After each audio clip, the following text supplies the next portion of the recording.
J'avais quand même un petit peu de larmes dans mes yeux. Elle me dit, mais pourquoi tu pleures? C'est pas toi qui va avoir l'opération, c'est moi. C'est moi que j'ai mal, c'est pas toi. Pourquoi tu pleures? Diabétique, insuffisant rénaux, cancéreux, insuffisant cardiaque, etc. Toute cette pathologie-là n'est plus prise en charge. Et on peut, à 55 ans, mourir d'une poussée d'hypertension artérielle en laissant 6 enfants, c'est ça? Les hôpitaux sont systématiquement ciblés, donc détruits. Les gens qui viennent pour bénéficier de l'hôpital, ils ont peur de rester à l'hôpital. La césarienne, que ici, nous, en France, on garde 5 jours, le soir, elle rentre chez elle. Elle ne peut pas avoir une césarienne, rester à l'hôpital, elle a peur. L'accouchement normal, que là maintenant, ici, on est en train de faire le débat entre 48 heures, 5 jours, 4 jours, 2 heures, elle rentre chez elle. Au bout de 2 heures, elle rentre chez elle. Farah, on peut dire qu'elle a de la chance. Elle m'a touché, Farah. Bon, elle a l'âge de mon fils Jawad, c'est la même année de naissance.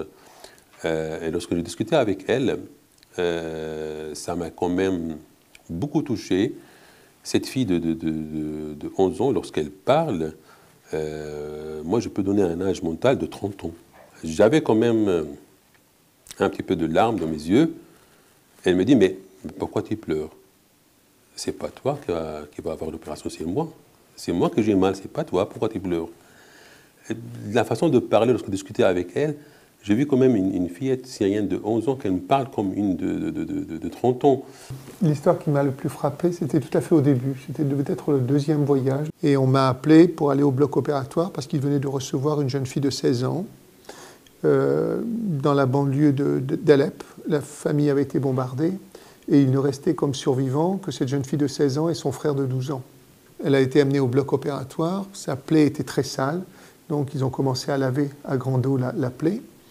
Et le problème essentiel était, est-ce qu'on sera capable de refermer cette plaie qui avait arraché une grande partie de la hanche du côté droit? En France, ça aurait été déjà compliqué, et là, ça l'était encore plus. Moi, les situations de guerre, bien entendu, j'en avais connu beaucoup auparavant, et ce type de lésion ne m'était pas étrangère, ce type de lésion. Mais c'est vrai que chez cet enfant de 16 ans, se posait le problème de la laisser mourir ou pas. Et puis, il a fallu donc accepter l'idée de la laisser mourir. Et en même temps, il y avait, juste à côté dans la salle d'attente, le garçon de 12 ans qui attendait sa sœur et qui allait repartir sur Alep en ayant perdu toute sa famille. C'est-à-dire que c'était difficile, quoi.